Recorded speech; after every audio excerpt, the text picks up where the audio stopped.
Hey guys, so for this problem, usually what you can do is first go to your troubleshoot settings on your Windows search and go to your other troubleshoots and then just click on run on your network and internet.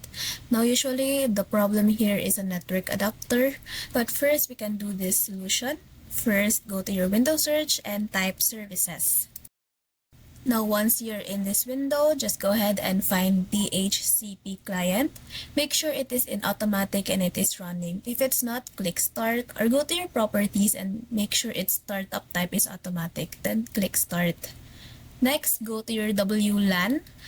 Find it in here and then also make sure that it is running and in automatic. If not, click to properties again and then your startup type must be automatic and then click start, then click apply and okay. Next thing you can do is go to your device manager and find your network adapters.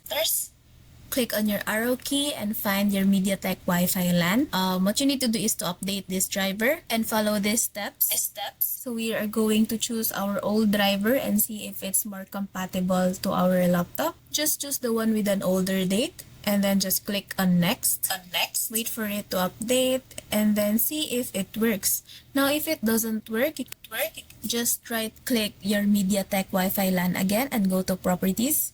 Then click on the driver and then click on rollback driver. Just choose one of the reasons in here, then click yes. Then see it if works again. If it doesn't work, you need to reinstall a new driver. In your Google search here, just go to your ASUS TUF gaming network download.